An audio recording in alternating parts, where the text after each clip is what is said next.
알거니와 하나님을 사랑하는 자 곧 그의 뜻대로 부르심을 입은 자들에게는 모든 것이 합력하여 선을 이루느니라. 아멘.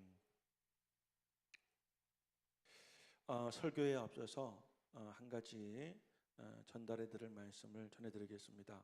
오늘 새벽에 우리 곽향근 권사님의 남편 되시는 김정혁 지사님께서 소천하셨습니다. 지금 백병원 장례식장 2층에 분향소가 마련되어져 있고 오늘 예배 후에 1시 반에 제가 가서 임종 예배, 위로 예배를 드리려고 합니다. 우리 교회에서 장례 절차를 이제 책임지게 되고 이제 내일 있을 입관 예배 그리고 모레 있을 발인 예배 모든 일정은 우리 교회 밴드에 제가 다녀와서 공지하도록 하겠습니다. 김정극 지사님은 코로나가 시작되고 나서는 교회를 오시지를 못했어요. 왜냐하면 병환이 있으셔서 천식이 있으셨다고 그래요. 결국 폐렴으로 이제 가정에서 돌아가셨는데 여러분 지사님을 기억하시는 분들 또 내가 모르지만 우리 교회 성도님이시니까 여러분도 시간 되시면 가서 위로해 주시기를 부탁을 드리고 제가 예배 공지해 드리면 혹시 시간 내셔서 함께 예배를 들으실 분들은 들으시기를 바라요.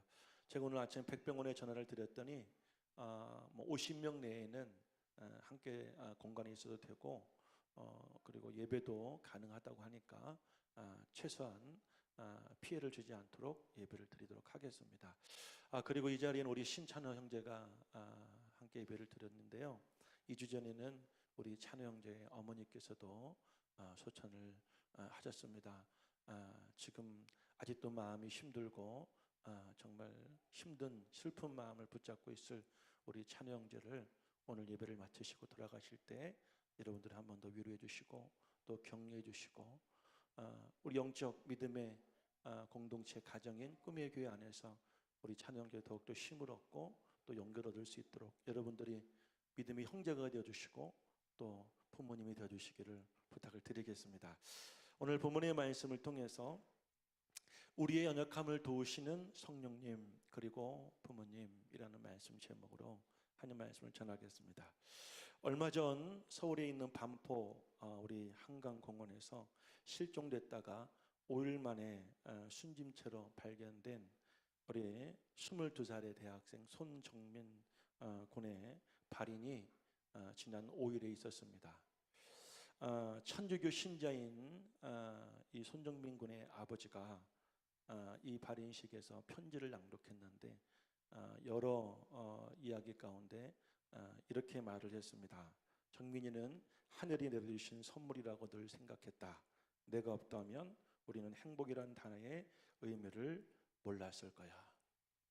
아들의 이 죽음이 석연치 않은 부분이 여러 가지 발견이 되어져 끝까지 그 원인을 찾으려고 하는 그 아버지의 수고 또 헌신 또 하나님께서 또 그 아버지의 마음을 통하여 세상을 감동해서 민간인들이 나서서 지금도 그 청년의 죽음의 원인을 찾고 있는데 아들을 향한 그 아버지의 그 노래가 그 아버지의 편지가 이 땅의 모든 부모의 마음을 울리는 그런 글로서 매일매일 이 손정민 군에 관한 이 기사가 TV와 또 인터넷에 올라오는데 우리 어버이 주일에 이 아버지 어머니에 대해서 다시 한번 생각해 볼 수 있는 그런 사건이라고 생각이 됩니다. 오늘 본문을 묵상하고 또 설교를 준비하면서 오늘 우리 앞에 계신 우리 부모님들과 하늘에 계신 하나님이 하나님 아버지와 너무나 많이 매우 많이 흡사하다는 것을 발견하게 되었습니다. 하나님 당신이 창조하신 창조 세계와 그리고 하나님의 형상대로 손수 만들어 코에 생기를 불어넣어 생명이 된 인간을 하나님은 지독히 사랑하셨습니다. 그래서 에덴 동산을 만들어 그곳에서 그 인간을 살게 하셨고 하나님은 계속해서 인간과 교제하셨습니다. 그리고 교제하기를 원하셨습니다. 하지만 하나님의 창조물인 아담으로부터 시작된 죄로 인하여 인간은 영원히 죽을 수밖에 없었고 에덴에서 떠나고 세상 속에서 타락한 인간을 구원하기 위하여 하나님은 독생자 아들 예수님을 이 땅에 보내주셨습니다. 그리고 그 예수님이 십자가를 지게 하심으로 우리가 감당해야 될 모든 죄를 예수님이 대속하셨고 우리가 죽어야 될 그 죽음을 예수님이 대신 지게 하셨습니다. 그리고 이 자리에 계신 저와 여러분들이 그 예수를 믿음으로 말미암아 멸망하지 않고 죽지 않고 영생을 얻게 하셨습니다. 뿐만 아니라 하나님은 바로 이어 이 땅에 성령님을 보내주셔서 보혜사 성령님이 우리를 돕는 영으로서 우리가 끝까지 구원을 완성할 때까지 우리를 떠나지 않게 하시고 우리와 동행하게 하셨습니다. 이 모든 것은 다 우리 아버지 하나님의 사랑입니다. 세상에 어떤 아름답고 멋지고 훌륭한 언어로도 다 표현할 수 없는 우리 부모님들의 사랑 역시 하나님의 사랑과 같은 아가페 사랑이십니다. 우리가 이 땅에 태어나서 지금까지 살아오는 동안 우리 부모님들의 사랑은 조건 없고 무한하셨습니다. 그리고 대가 역시 바라지 않으셨고 자식들은 자랑할지언정 손주들은 자랑할지언정 여러분 그 자식 잘 키워낸 자신은 더 잘났음에도 불구하고 자랑하지 않고 생색내지 않는 우리 부모님 사랑 역시 아가페 사랑이십니다. 오늘 이 본문의 말씀을 함께 나누면서 보혜사 성령의 사역을 통하여 드러난 하나님 사랑 그리고 여러분들 지금 이 자리에 계신 우리 부모님들의 사랑 돈 몇 푼으로도 대신할 수 없고 평생 우리 입으로도 감사하다 사랑한다 말해도 다 할 수 없는 그리고 여러분들 매년 한 번씩 달아드리는 이 카네이션 가지고도 그 대신할 수 없는 우리 부모님들의 사랑을 우리가 한번 경험해 보았으면 좋겠어요. 가슴 깊이 말입니다. 그래서 여러분들 이 땅에 사는 날 동안에 사랑이 식어져 가고 사랑이 메말라져 가고 점점 피폐해져가는 세상 속에서 여러분 인생이 사랑으로 가득 차기를 주 이름으로 소망합니다. 오늘 본절 26절에 보면 이와 같이 성령도 우리 연약함을 도우시나니라고 했습니다. 성령님의 사역은 한마디로 말해서 우리의 연약함을 돕는 사역입니다. 성령님의 사역은 우리의 연약함을 돕는 사역입니다. 연약함이란 헬라어로 아스데네이아라고 합니다. 아스데네이아라는 말의 뜻은 여러분 문자적으로 힘이 없는 상태를 의미합니다. 이 힘이 없는 상태의 범위는 육체적으로 질병에 걸리거나 쇠약하여 여러분 연약함을 말하기도 하고 정신적인 연약함 그리고 물질적으로 환경적으로 여러 가지 우리가 이 땅의 삶에서 겪을 수 있는 모든 환경에서 오는 그 연약함을 통틀어서 하는 말입니다. 뿐만 아니라 우리가 그런 일들을 당했을 때 그 사태를 분석하지 못하고 그 일에 대해서 지혜롭게 대처하지 못하는 우리의 무능함도 이 연약함 속에 포함되어져 있습니다. 육체적으로 정신적으로 물질적으로 환경적인 연약함만이 아니라 그 연약한 환경을 통해서 우리에게 그 인생이 찾아왔을 때 어떻게 해야 할지 모르는 우리의 그 대처 연약함도 이 연약함에 포함되어져 있다는 사실입니다. 그래서 여기서 성령님은 그런 우리 연약함을 도우시는데 어떻게 도우시냐면 우리와 함께 우리의 인생에 함께 우리를 도우신다고 성경은 증거하고 있습니다.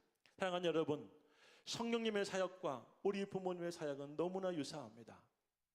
우리 이 땅에 살면서 수많은 어려움을 당할 때 아직 그 일을 겪어보지 못하고 해답을 알지 못하는 우리를 위하여 함께 눈물을 흘리며 함께 수고하고 땀을 흘리며 애통하는 부모님의 그 여러분들 도우심과 그리고 보혜사 성령님이 이 땅에 오셔서 여러분들 우리 연약함과 무능함과 무지함 가운데 역사하셔서 우리를 도우심은 저는 매우 유사하다 그렇게 생각이 됩니다.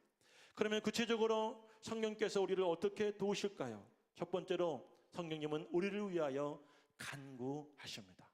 아멘. 성령님은 우리를 위하여 하나님께 간구하심으로 도우십니다. 그러면 우리 연약함의 실체가 무엇일까요? 우리는 무엇 때문에 연약하다고 말하게 될까요? 오늘 본문의 26절 말씀을 다 함께 읽어보겠습니다. 우리 연약함의 실체입니다. 다 같이 시작. 이와 같이 성령도 우리 연약함을 도우시나니 우리는 마땅히 기도할 바를 알지 못하나 오직 성령이 말할 수 없는 탄식으로 우리를 위하여 친히 간구하시느니라. 우리 연약함은 무엇이냐? 그 연약함에 대하여 오늘 바울은 이렇게 말합니다. 우리는 마땅히 기도할 바를 알지 못한다는 사실입니다. 우리는 기도의 필요성에 대해 충분히 이해하고 있습니다. 그런데 문제는 무엇입니까? 우리는 기도하기는 해야 되지만 어떻게 기도해야 될지, 이 상황에서, 이 자리에서, 지금 이 상황 속에서 어떻게 기도해야 될지 우리는 알지 못한다는 것이죠. 그래서 왜 우리는 알지 못할까? 그 이유에 대해서 주경학자, 성경 해석자 윌리엄 바클레이는 두 가지 이유를 들었습니다. 첫 번째, 우리는 왜 기도하지 못할까요? 영적으로 무지한 우리가 미래를 내다볼 수 없는 그런 연약함 때문에 우리는 어떻게 기도해야 될지 알지 못한다는 사실이에요. 우리는 영적으로 무지하기에, 영적으로 앞을 내다볼 수 없기에 우리는 그 앞의 일에 위해서 어떻게 기도해야 될지 알지 못한다는 거예요. 또 한 가지는 우리가 어떤 주어진 상황 아래에서 무엇이 우리에게 가장 급하고 우선되고 중요한지를 판단할 수 없으므로 우리는 하나님께 옳게 기도할 수 없다는 사실이에요. 이러한 영적 측면에 있어서 전적으로 무능한 우리 인간들은 한계성을 드러내게 됩니다. 우리는 여러분 힘들고 어려운 일을 당해서 그 일 때문에 당황하고 괴롭지만 그 일이 여러분 우리에게 어떤 주어진 목적이 무엇이고 우리가 어떻게 해야 되고 어떻게 기도해야 될지 우리가 전혀 알지 못할 때 성령께서 그때 우리를 도우신다고 오늘 성경은 말하고 있는 것입니다. 우리도 자녀들을 키워봅니다. 갓난아기 때 엄마 품속에 있던 우리의 아기들이 조금 커서 걷기 시작합니다. 저는 그때가 제일 위험할 때라고 생각이 됩니다. 지금 우리 교회에 여러분 시연이나 또 서준이나 그리고 시온이 또래의 많은 아이들이, 부모님들은 여러분들 한순간이라도 그 아이들에게서 눈을 돌리면 큰일이 납니다. 이 녀석들은 걸을 수 있게 되자 어디든지 본인이 가고 싶은 곳이 있으면 닥치고 직진합니다. 앞에 무엇이 있든지 주위에 어떤 상황이든지 그 아이들은 보지도 못할 뿐 아니라 알지도 못합니다. 그러니까 그들이 보는 대로, 가고 싶은 대로, 여러분 이 아이들이 가고 싶은 곳을 향하여 있는 힘을 향하여 있는 힘을 다해 달려갑니다. 가만두면 큰일 납니다. 그래서 부모님들은 그 아이들 뒤를 그림자처럼 밀착마크합니다. 그리고 쫓아가고 함께 뛰어가고, 그러다가 위험할 것 같으면 얼른 있는 힘을 다하여 이 아이들을 힘껏 들어 올려서 그 자리에서 건져줍니다. 언젠가 그 이야기를 저희 부모님과 우리 아내 부모님께 말씀을 드렸더니 부모님 이렇게 말씀하십니다. 너희도 다 그렇게 키웠다고 말합니다.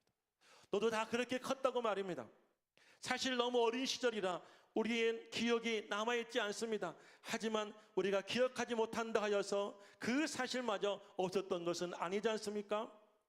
그 사실을 저희도 똑같은 자식을 낳아 키우다 보니 그 자녀들을 통하여 부모님들의 헌신과 그분들의 수고를 우리도 알게 되어지는 것입니다. 그러면 성령님은 우리가 마땅히 어떻게 기도해야 될지 알지 못할 때 어떤 방법으로 우리를 도우실까요? 다시 한번 26절 말씀을 우리 한번 읽어보겠습니다. 시작. 이와 같이 성령도 우리 연약함을 도우시나니 우리는 마땅히 기도할 바를 알지 못하나 오직 성령이 말할 수 없는 탄식으로 우리를 위하여 간구하시느니라. 성령께서 말할 수 없는 탄식으로 저와 여러분을 위하여 간구하신다는 것입니다. 말할 수 없다는 말은 말로 표현할 수 없다는 말이고, 탄식이라는 말은 애통한다는 말입니다. 성령께서 저와 여러분들을 위해서 말할 수 없는, 말로 표현할 수 없는 그 애통함과 슬픔과 그 고통스러운 마음을 가지고 우리의 사정을, 우리의 형편을, 우리가 무엇을 기도해야 되고 어떻게 기도해야 되고 어떻게 해야 될 거에 대하여 하나님께 대신 중재하고 탄원하고 대신 기도해 준다는 사실이에요. 2년 전에 제가 큰 사고를 당했잖아요. 2시간 만에 옥상에서 내려왔습니다. 우리 옥상은 올라가는 계단을 만들지 않았어요.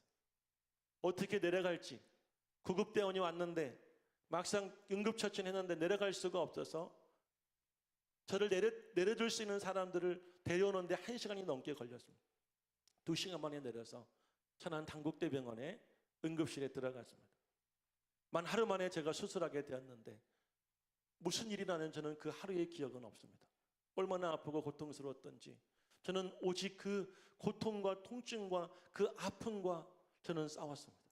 저희 부모님 언제 오셨는지, 오셨다 가셨다는데 저는 사실 기억이 나질 않습니다. 그때의 일을, 그때의 상황을 저희 부모님이 저에게 들려주셨기에 저는 그 부모님들의 마음을 지금도 영원히 기억하고 싶습니다. 제가 사고 나기 얼마 전 저희 작은아버지도 저와 비슷한 사고를 당하셨습니다. 우리 작은아버지는 목수셨습니다. 손수 시골에서 여러분들 소를 키우는 목장을 만드시다가 그만 실수로 떨어져 그 자리에서 돌아가셨습니다. 작은어머니 연락을 받으시고 근처에 계시는 아버지가 얼른 가셔서 사고를 수습하시고 입원하시고, 그리고 그 모든 과정을 아버지와 어머니는 함께 지켜보셨고 그 장례의 절차를 우리 아버지가 주도하셨습니다. 그런데 아내로부터 제가 떨어졌다는 이야기를 들었을 때 부모님들은 그때의 트라우마가 생각이 났다는 거예요. 내 동생이 그렇게 떨어져서 죽었는데, 내 아들도 떨어졌다는데 혹시 죽지 않았을까? 죽지 않을까? 이 아이가 어떻게 될까? 보지 못한 부모들의 마음은 이루 말할 수가 없었다고 합니다. 아버지는 홍성에서 천안까지 올라올 때 무슨 정신으로 운전을 했는지 기억이 나지 않고, 어머니는 그 차 안에서 소리를 질러가며 내 아들을 살려달라고, 내 아들을 고쳐달라고, 내 아들이 죽지 않고 내 아들이 장애가 되지 않게 해달라고 기도하시는데, 그 기도 가운데 저희 어머니는 자신의 손톱으로 살을 긁어갑니다. 그렇게 기도하셨다고 합니다. 그리고 병원에 와서 저를 보시고 가시고 다음날 오셨습니다. 저희 어머니가 저한테 하시는 말씀이, 네 인생일 때 네가 부모에게 가장 불이했던 순간이 그때라고 얘기합니다. 네가 너희 엄마와 아빠의 마음에 가장 큰 아픔을 주었던 순간이 그때였다고 합니다. 저는 제가 기도할 사실 여유도 없었고, 제가 무언가 어떻게 될까에 대한 계획도 그 자리 그 순간에는 없었습니다. 오직 그 통증과만 싸웠습니다. 그 아픔과만 싸우고 몸부림을 쳤습니다. 제가 맞는 그 통증 주사가 4시간에 한 번씩 맞아야 되는데, 이것은 마약 성분이 있어서 자주 맞으면 낫지도 않고 여러분 중독이 된다고 놓아지도 않는데, 주사를 맞고 40분이 지나면 견딜 수가 없이 또 아픈 거예요. 그렇게 밤을 새웠고 그렇게 하루를 지내는데 제가 무슨 여러분들 정신이 있고 무슨 기억이 있겠습니까? 그런데 그런 저를 위하여 저희 어머니와 저희 아버지는 자신의 살을 찢어가며 자신의 몸을 때려가며 자식을 살려달라고 하나님 아버지 앞에 눈물을 흘리며 통곡하며 기도를 했다는 사실이에요. 어쩌면 저희 부모님만이 아니라 우리 성도들도 같은 마음이었으라고 저는 그렇게 믿습니다. 담임 목사가 여러분 옥상에서 떨어졌다는 이야기를 들었을 때 담임 목사를 위해서 여러분들 모두가 다 같은 마음으로 기도했으리라고 그렇게 저는 믿습니다. 오늘 성령께서 말할 수 없는 탄식으로 우리를 위하여 간구하신다는 말씀이 저는 그런 뜻이라고 생각이 됩니다. 여러분, 우리 육체적으로 질병에 걸려 우리가 상처를 받아 고통스럽고 아파할 때, 정신적으로 괴로워할 때, 세상적으로 환경적으로 어려움을 당할 때, 우리는 그 안에서 다른 것을 생각할 여유도 없고 겨를도 없고 힘도 없고 오직 그것과 싸우고 있을 때, 우리 성령님은 저와 여러분들을 위해서 탄식하며 몸부림을 치며 때로는 자신의 육신을 쳐가며 자신의 몸을 자해를 해가며, 하나님 꾸미에게 장류를 살려달라고, 꾸미에게 권세를 살려달라고, 꾸미에게 질서를 지켜달라고 우리 성령님 그렇게 간구하시고 기도하신다는 사실입니다. 저는 여러분, 이 자리에 계신 우리 부모님들은 지금껏 우리들을 그렇게 키워주셨고 우리들의 그런 부모가 되셨으리라 확신합니다. 그래서 여러분들, 우리는 여러분 이 어버이주일이 되어지면, 어버이날이 되어지면 가서 여러분들 그 아버지에게 꽃을 달아드리고 용돈을 드리고 선물을 드리며 그 순간 감사함으로 그 부모님의 사랑을 대신할 수가 없음을 우리는 반드시 알아야 됩니다. 누가 여러분을 위해서 탄식합니까? 누가 여러분들을 위해서 눈물을 흘립니까? 누가 여러분들을 위해서 애통합니까? 이 땅에서는 여러분의 부모님 외에는 할 수가 없고, 우리 신앙의 믿음의 영적 부모와 우리 가족 외에는 할 수가 없음을 믿으시기를 바라요.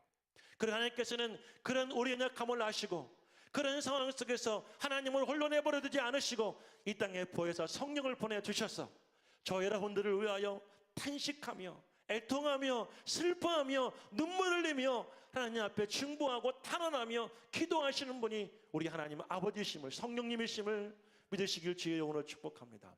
우리가 로마서 말씀을 통해서 우리가 여러분들 기억하듯이 우리는 모두가 다 연약하기에 믿는 자나 믿지 않는 자나 하나님 우리 중심 속에 우리의 여러분들 그 은밀함 속에 이루어지는 모든 죄악의 문제를 알고 계십니다. 그래서 우리는 여러분들 알매도 불구하고 넘어지는 자신을 보며 죄의식과 또 패배감에 사로잡혀 살 수밖에 없는 무능하고 연약한 존재들이기에 하나님은 우리를 위하여 보혜사 성령을 예비하시고 보내주시는 거예요. 여러분들, 그래서 우리를 위해 대신 기도하시고 대신 눈물을 내시고 대신 아파하며 하나님께 간구하게 하시는 것입니다. 할렐루야. 두 번째, 성령님은 우리를 위하여 합력하여 선을 이루게 하십니다. 아멘이십니까?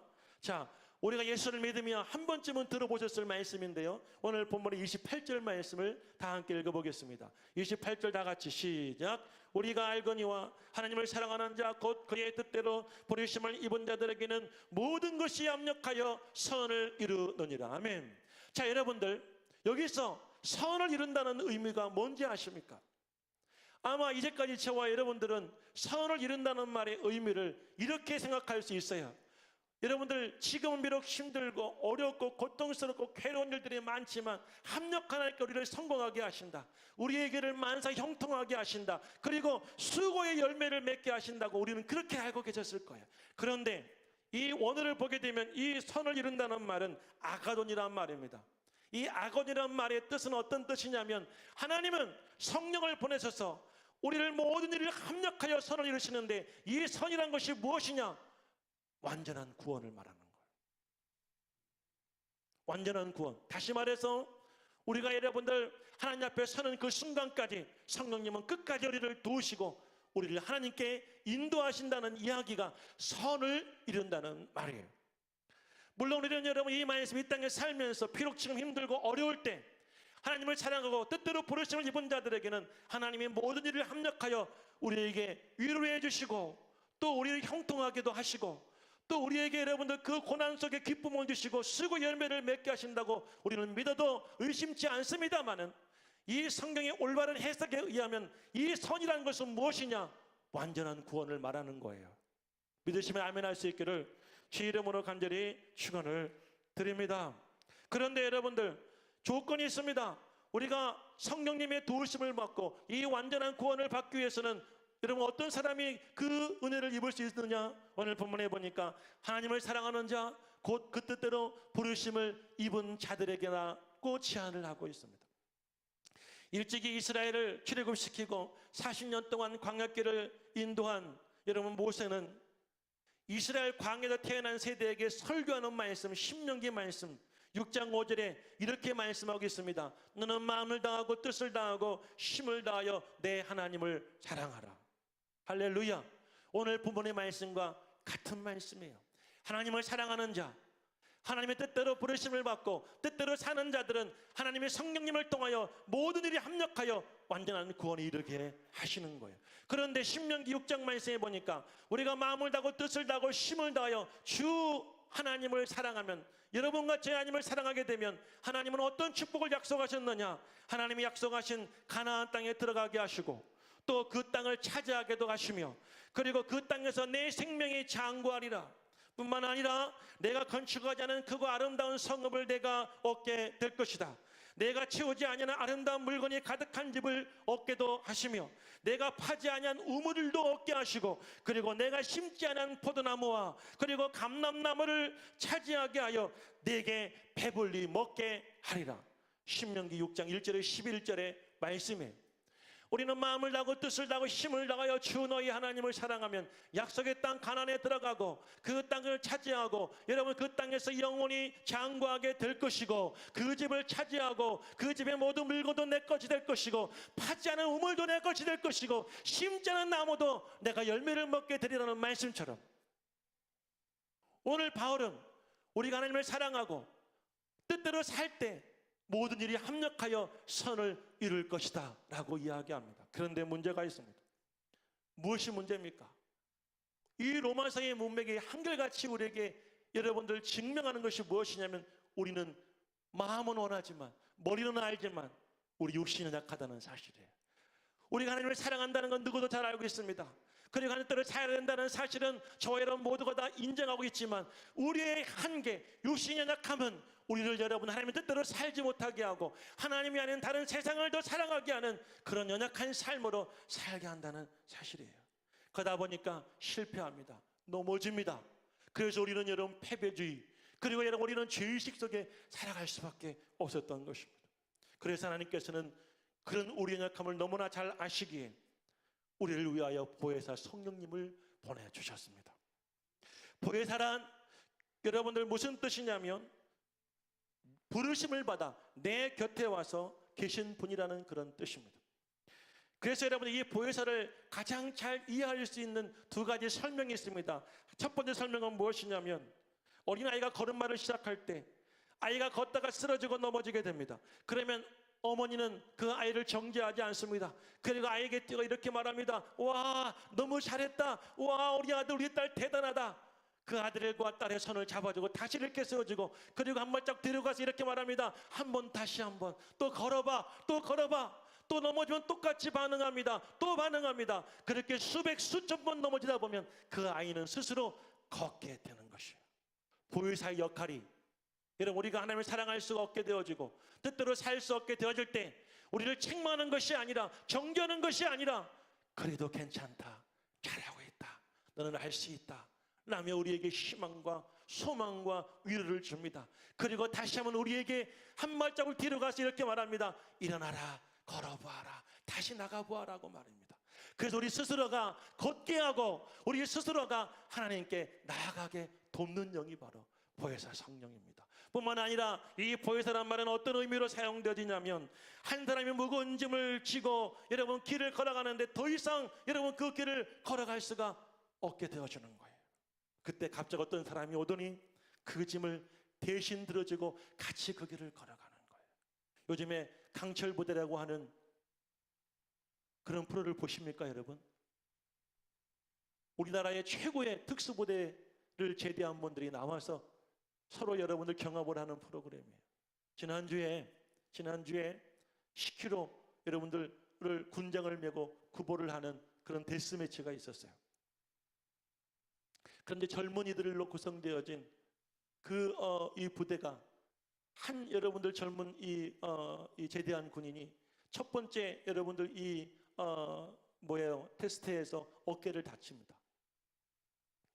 고무배를 들다가 어깨를 다치게 되고 계속 그 다친 어깨로 그 여러분들 프로를 합니다. 그런데 군장을 메고 가야 되는데 어깨 때문에 군장을 칠 수가 없게 되어주는 거예요. 주위에 있는 3명의 동료들은 하지 않아도 괜찮다고 포기하라고 말하지만 이 청년은 포기하지 않아요.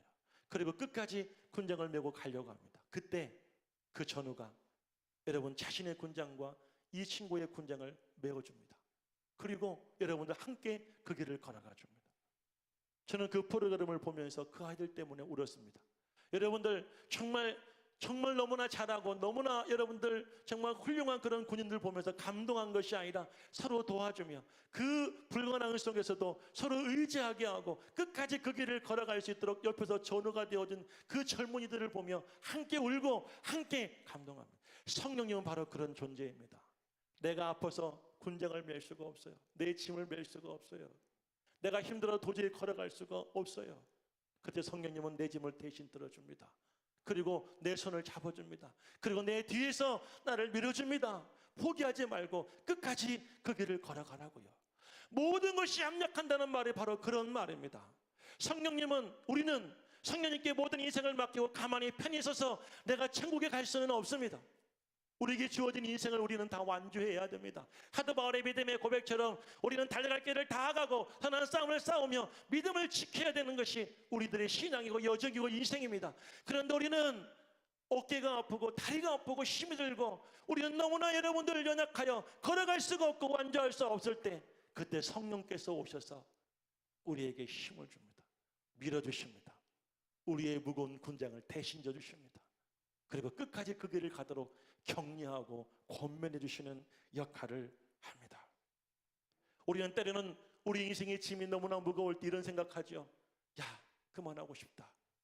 포기하고 싶다. 여러분들, 내가 이걸 안 하면 어떨까? 그런 생각을 들 때도 있지만 우리는 절대 그럴 수가 없는 것이 인생 아닙니까? 그때 성령께서는 오셔서 우리를 포기하지 않도록 끝까지 우리를 권면하고 우리를 위로하고 모든 인생을 합력하여 구원에 이르게 하시는 줄로 믿습니다. 요한복음 14장부터 17장까지 말씀을 다락방 강화라고 합니다. 예수께서 이제 천국에 관한 말씀을 하시고 본인이 십자가를 지고 죽으심에 대한 예언을 하실 때 제자들은 이해하지 못했습니다. 그때 제자들과 예수님의 대화 가운데 여러분 14장 16절에 18절 말씀이 이렇게 말하고 있습니다. 한번 다 같이 읽어볼까요? 요한복음 14장 16절에 18절입니다. 시작. 내가 아버지께 구하겠으니 그가 또 다른 보혜사를 너희에게 주사 영원토록 너희와 함께 있게 하리라. 그는 진리의 영이라 세상은 능히 그를 받지 못하나니 이는 그를 보지도 못하고 알지도 못함이라. 그러나 너희는 그를 아나니 그는 너희와 함께 가심이요 또 너희 속에 계시겠음이라. 내가 너희를 그와 같이 버려두지 아니하고 너희에게 오리라. 아멘. 예수님의 공생애는 십자가 사건으로 끝나게 됩니다. 그런데 그 직전에 예수님은 제자들에게 하시는 말씀 중에 이렇게 말씀하십니다. 내가 아버지께 구하겠다고요. 뭐라고 구하겠느냐? 여러분, 또 다른 보혜사를 너희에게 보내주사 너희와 함께 영원히 있게 달라고 아버지께 구하겠다는 말씀이에요. 저는 이 말씀을 묵상하며 이런 마음이 들었습니다. 예수님이 이 땅에서 살아보셨습니다. 인간과 함께 살아보셨습니다. 아무리 가르쳐보고 아무리 여러분들 증거하고 아무리 보여준다 할지라도 인간은 다 이해할 수 없고, 더 이해했던 인간들도 끊임없이 좌절하고 넘어지고 실패하는 모습을 바라보면서 예수님은 이런 생각이 들었을 거예요. 아무리 위대한 인간이라 할지라도, 아무리 여러분 훌륭한 인간이라 할지라도 인간의 힘으로는 도저히 끝까지 선을 이룰 수가 없다, 구원을 완성할 수가 없다는 사실을 예수님은 아셨던 거예요. 그래서 예수님께서는 내 아버지 하나님께 내가 구하겠다. 뭐라고요? 내가 죽으면 하나님의 역사가 끝나는 것이 아니라 또 다른 영, 보혜사 성령을 보내주셔서 영원히 너희와 함께하고 너희들을 천국으로 이끌어주게 하리라고 말합니다. 믿으시면 아멘 할 수 있기를 주의 이름으로 축복합니다.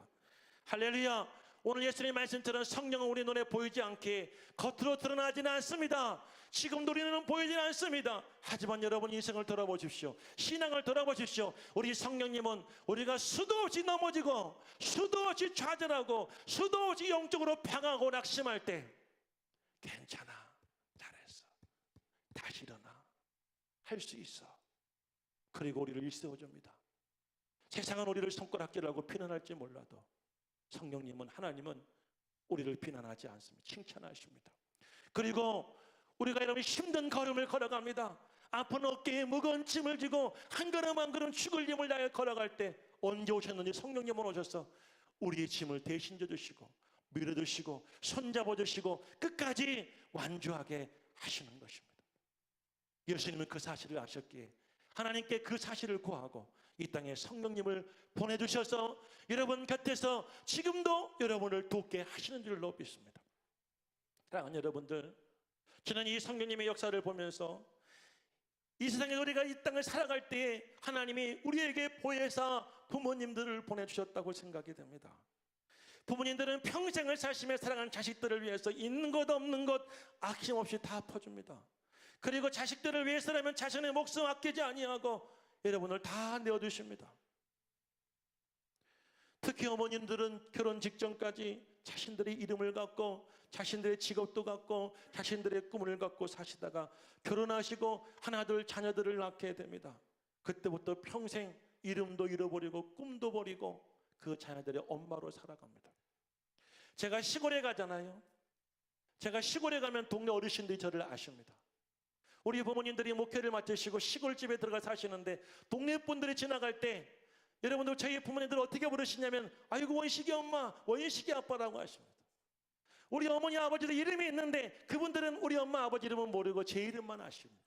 그래서 여러분들 저희 부모님들을 보시면 원식이 엄마라고 얘기합니다.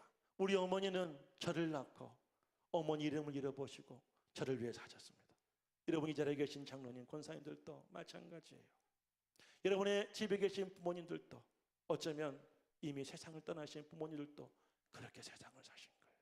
여러분을 위해서 자신의 이름 잃어버리고 꿈도 버리고 자신의 인생 포기하고 자식들을 위해서 이렇게 평생을 헌신하시는 것입니다. 함께 고민하고 함께 아파하고 함께 눈물을 흘려주셨습니다. 뱃속에 있을 때부터 어머니와 자식들은 탯줄로 연결이 되어져 있습니다. 그리고 세상에 나올 때 이 탯줄은, 눈에 보이는 탯줄은 의사가 자르거나 아버지가 가위로 찰나 끊어버리지만 보이지 않는 그 영적 탯줄은 평생 자녀들과 부모와 연결되어져 있습니다. 희한하죠? 부성애보다 모성애가 더 강한 것 같아. 아빠가 아무리 자녀들을 사랑하고 아빠가 아무리 자식들에게 표현해도 자녀들은요, 때가 되면 아빠 곁에 아니라 엄마 곁에 있어요. 오른쪽에 딸이 있고 왼쪽에 아들이 있어요. 제가 집에 갔어요. 집에 갔더니 막 웃음소리가 들려요. 엄마 중심으로 아이들이 모여서 뭔가를 먹으며 이야기하고 있어요. 그 나도 같이 끼고 싶어서, 나도 그 자리에 끼고 싶어서 앉았는데 아이들이 하나씩 둘씩 떠나요. 그리고 나와 내 아내만 남게 돼요. 왜 그럴까요? 이 아이들이 아빠가 나를 사랑하지 않아서라고 그럴까요? 아니요. 보이지 않는 이 영적 탯줄이 끊어서도 엄마와 연결되어져 있는 거예요. 엄마의 사랑을 이 아이들이 아는 거죠. 고기 중에 가시고기라는 고기가 있어요. 가시고기는 부성애를 대표하는 고기라고 합니다. 수명이 1년생인 이 가시고기는 암컷이 알을 낳으면 자신의 온몸을 던져서 침입자로부터 여러분 그 알들을 지켜냅니다. 그리고 계속 여러분 이 아가미와 여러분들 이 아래에 있는 지느러미를 통하여서 새로운 공기를 공급해 준다고 합니다. 알을 청소해 주기도 합니다. 그리고 알이 부화하게 되고, 여러분들 이 부화한 알이 새끼들이 자라게 되어지면 암놈 어미 고기와 함께 아버지를 떠난대요. 그러면 가시고기는요, 돌에다가 머리를 박고 죽는다. 가시고기. 모성애의 상징인 고기는 연어라고 합니다. 여러분들 이 연어는 알을 낳은 후에 한쪽에 한 자리에 앉아서 가만히 그 알들을 지키고 있는데, 갓 부화되어 나온 새끼들이 아직 먹이를 찾을 줄 몰라서 여러분들 굶어 죽어갈 때 어미는 기꺼이 자기의 살을 그 새끼들의 먹이로 내어준다고 합니다. 어미 연어는, 엄마 연어는 극심한 고통을 참아가면서 새끼 연어들이 자신의 살을 뜯어먹고 그 새끼가 살게 합니다. 새끼들은 그렇게 성장하게 되고 어미 연어는 뼈만 남고 죽게 된다는 사실입니다. 최근에 신조어 중에 헬리콥터 부모와 캥거루족이라는 말이 있어요. 왜 헬리콥터 부모인지 아십니까? 자식들 주위를 빙빙 맴돌고 떠나지 못하는 거예요. 자식들이 결혼했는데도, 자식들이 여러분들 성장하고 성인이 되었는데도 우리 엄마 아버지는 그 자녀들 주위를 떠나지 않고 계속 맴돌고 있어요. 캥거루족들은 그런 엄마 아빠의 보살핌과 사랑을 여러분들 스스로 벗어나지 않고 마치 캥거루 뱃속에 있는 그 어린 캥거루처럼 엄마 아빠 의지하는 그런 여러분들 자녀들을 가리켜서 캥거루족이라고 합니다. 옛날에는 개천에서 용난다는 말이 있었지요. 그런데 이제는 여러분 절대 개천에서 용은 나지 않습니다. 용은 부모가 만들어야 됩니다. 부모의 정보력, 부모의 체력, 부모의 헌신이 이 땅에 용을 만들어내는 그런 시대에 살고 있기에 그 어느 때보다도 우리의 부모님들의 역할, 노력이 여러분들 지금 저와 여러분을 만드는 시대에 살고 있다고 생각이 됩니다. 그런 적인 말씀을 드립니다. 성령님은 우리를 위하여 탄식하며 대신 기도합니다. 마치 저희 엄마와 저희 아버지가 살을 뜯어가며 내 아들 살려달라고 기도하는 것처럼 우리 성령들 여러분 아플 때, 슬플 때, 괴로울 때, 절망할 때, 몸부림칠 때 그 옆에서 함께 살을 뜯어가며 울며 하나님께 기도합니다. 하나님 당신의 딸 살려주세요. 당신의 아들 구해주세요. 이 아이 살려주세요 라고 말해요. 그리고 모든 일이 합력하여 선을 이루게 합니다. 우리가 넓어졌다고 실패한다고 좌절했다고 우리를 책망하거나 우리를 원망하지 않습니다. 다시 한번 우리에게 힘과 용기를 줍니다. 일어서게 합니다. 그리고 언제든지 우리 곁에 와서 무거운 짐을 대신 지어주고 완주하게 합니다. 그래서 여러분들 모든 일이 합력하여 선을 이루게 하시는 분이 성령님이시라면 오늘 저와 여러분 앞에 계신 우리 어머니 아버지도 이 땅에 하나님께서 보내주신 육신의 부회사라고 저는 그렇게 확신합니다. 에베소서 6장 1절 3절 보면 이렇게 바울은 말합니다. 자녀들아 주 안에서 너희 부모에게 순종하라. 이것이 옳으니라. 내 아버지와 어머니를 공경하라. 이것은 약속 있는 첫 계명이니 이로써 내가 잘되고 땅에서 장수하리라. 신명기 6장 말씀. 너는 마음을 다하고 뜻을 다하고 힘을 다하여 주 너희 하나님을 사랑하라. 여러분 하나님을 사랑하며 그 하나님을 사랑 안에 살아갈 수 있는 믿음의 성도가 되기를 간절히 축복하고, 뿐만 아니라 하나님께 이 땅에 여러분에게 보내신 보혜사이신 부모님들을 여러분들 주님 안에서 사랑하고 공경하고 그 부모들을 위해서 인생을 살아갈 수 있기를 축복합니다. 모성애를 대표하고 부성애를 대표하는 고기가 있는가 하면 여러분들 이 효자를 대표하는 물고기가 있다고 그래요. 그 물고기가 가물치라고 합니다. 가물치의 암놈은요, 새끼를 낳으면 기력이 다하면 눈이 먼다고 그래요. 일순간적으로 눈이 멀어서 앞을 볼 수가 없다고 그래요. 그러니까 이 암놈 가물치는 먹이를 잡을 수가 없는 거예요. 입을 벌리고 새끼를 곁에서 서서히 가물치가 죽어갈 때 부화한 새끼들 가운데 하나 둘씩 엄마 입속으로 뛰어들어갑니다. 자신들이 엄마의 먹이가 되어주는 거예요. 그래서 그 엄마가 다시 힘을 얻고 살아나서 여러분들 그 아이들을 케어하는데, 이 가물치는 엄마가 낳은 아이들의 이 알의 개체수에 비해서 여러분 그 알들이 여러분들 살아있을 수 있는 확률이 5분의 1밖에 안 되는데, 수많은 요인도 있지만 대부분의 그 새끼들은 엄마의 입속에 들어가 엄마의 먹이가 되어주고 엄마를 살게 한다는 거예요. 이제까지는 여러분의 엄마와 아빠가 여러분을 살게 하셨다면 이제부터는 여러분들이 어머니 아버지를 살 수 있는 힘이 되었으면 좋겠어요. 할렐루야. 그런 자녀가 되었으면 좋겠어요. 뿐만 아니라 하나님 아버지께도 그런 여러분 믿음의 자녀가 다 될 수 있기를 주 이름으로 소망합니다. 하나님은 이 땅에 예수 그리스도를 보내주셔서 대신 우리를 위해 십자가를 지시고 죽게 하시고 우리의 죄를 대속해 주셨습니다. 뿐만 아니라 이 땅에 성령을 보내주셔서 여러분들 모든 일에 합력하여 선을 이루게 하시고, 그리고 여러분 우리를 위해서 여러분 슬퍼하며 애통하며 기도하게 하심으로 우리를 구원에 이르게 하시는 것, 그래 우리는 마음을 다하고 뜻을 다하고 힘을 다하여 우리 여호와 하나님 아버지를 사랑할 수 있는 그런 믿음의 성도가 다 될 수 있기를 예수 이름으로 간절히 축원합니다. 축원합니다. 우리 함께 찬양하시고 오늘 말씀을 위하여 기도하겠습니다. 아버지 하나님의 마음입니다. 이 가사 하나를 고백하시면서 그 하나님의 사랑을 기억하고 뿐만 아니라 그 하나님을 통해 보내주신 우리 어머니와 아버지의 사랑을 우리가 믿음으로 고백하며, 그리고 그분들을 헌신할 수 있는 삶을 다짐할 수 있어 보기를 간절히 소망합니다.